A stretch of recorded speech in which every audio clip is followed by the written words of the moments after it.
Hi friends, நாம இன்னைக்கு NMMS பகுதியில வரக்கூடிய மேத் வினாத்தாளில் கேட்கக்கூடிய முதல் பகுதியான எண் தொடரில் விடுபட்ட எண்ணை கண்டறிதல் அப்படிங்கிற தலைப்புல எப்படியெல்லாம் வினாக்கள் வரும், அந்த வினாக்களுக்கு எப்படியெல்லாம் விடையளிக்கலாங்கிறத பார்க்க போறோம்.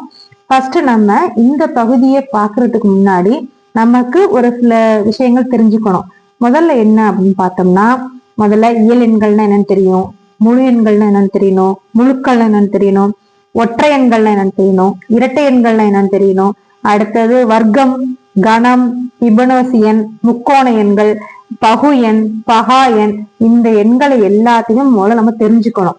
அதுக்கப்புறமா தான் இந்த பகுதிக்கே நம்ம போக முடியும். இப்ப ஃபர்ஸ்ட் ஒரு கணக்கு பாருங்களேன். 3, 7, 15 ஒரு கேப் விட்டுருக்காங்க. 63, 127.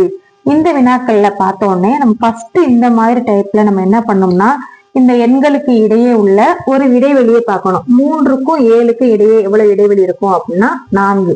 அடுத்து 7க்கும் 15க்கும் இடையே 8.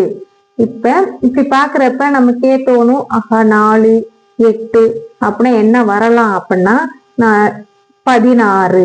4ஓட மடங்கு வந்திருக்கு 8, 8ஓட மடங்கு 16 வந்திருக்கலாம் அப்படின்னு பார்த்தோம்னா, இப்ப 15ஐயும் 16ஐயும் சேர்த்தோம்னா இங்க 31. அது இங்க சரியா இருக்கான்னு செக் பண்ணணும். பாக்குறப்ப இப்ப இந்த இரண்டு எண்களுக்கு இடையே டிஃபரண்ட் பார்த்தோம் அப்படின்னா 32 வருது. அப்பனா இதோட மடங்குகள் எண்ணிக்கை கரெக்டா இருக்குது. அப்பனா நமக்கு வர வேண்டிய விடை என்னன்னு பார்த்தோம் அப்படின்னா 31. இப்ப அடுத்து இரண்டாவது வினாவை பார்ப்போம். 1, 1, 16, 4, 25, 5, 36, 6, அப்புறமா டேஷ் போட்டு 11 இருக்கு. இப்ப இதுக்கும் இந்த இடைவெளியை பார்க்க முடியாது. ஏன்னா 1 இடைவெளி பார்த்தோம்னா 0 வரும். அடுத்து இதுக்கு இடைவெளி பார்த்தோம்னா சம்பந்தம் இல்லாம இருக்குது. இப்ப என்ன பண்ணலாம் அப்படின்னா, முதலே சொன்னோம் இல்லையா, இதுல வர்க்கம், கணம், பகு எண், பகா எண் எல்லாமே பயன்படுத்தி பார்க்கணும். இப்ப பார்த்தோம்னா 1, 1ஓட வர்க்கம் 1. அடுத்து 4, 4ஓட வர்க்கம் 16. அடுத்து 5, 5ஓட வர்க்கம் 25. அடுத்து 6, 6ஓட வர்க்கம் 36. அப்படின்னா இங்க 11 இருக்கு. 11ஓட வர்க்கம் என்னவா இருக்கும் அப்படின்னு பார்த்தோம் அப்படின்னா 121.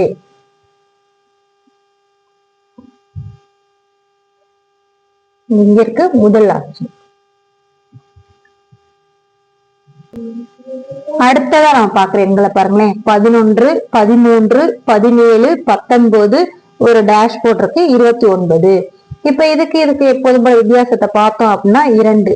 இங்க 4, இங்க 2. இப்படி வருமா? இல்ல.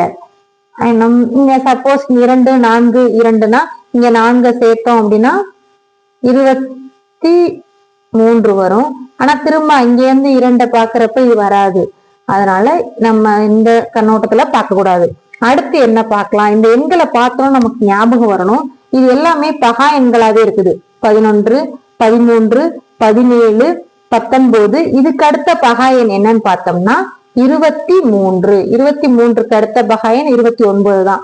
அப்பனா இந்த கோடிட்ட இடத்துல வர வேண்டிய விடை என்ன அப்படின்னா 23. அடுத்த எண்களை பாருங்க. இப்ப 9, 19 இதுக்குள்ள இடைவெளி என்னன்னா 10. 19க்கும் 39க்கும் இடைவெளி 20. இங்க உள்ள இடைவெளி பாருங்க 40.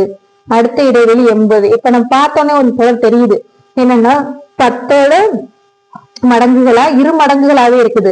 10இன் இருமடங்கு 20, 20இன் இருமடங்கு 40, 40இன் இருமடங்கு 80. அப்பனா 80ஓட இருமடங்கு என்ன அப்படின்னா 160. இப்ப இங்க 160 வர்ற மாதிரி இங்க என்ன வரும் அப்படின்னு பார்த்தோம் அப்படின்னா 319. இப்ப இதுக்கு அடுத்த மடங்கு என்ன அப்படின்னு பார்த்தோம்னா 320. இப்ப 310, 320 சேர்த்தோம்னாலும் 639 வந்துரும். அப்பனா நான் போட்டிருக்கிறது சரியான விடை.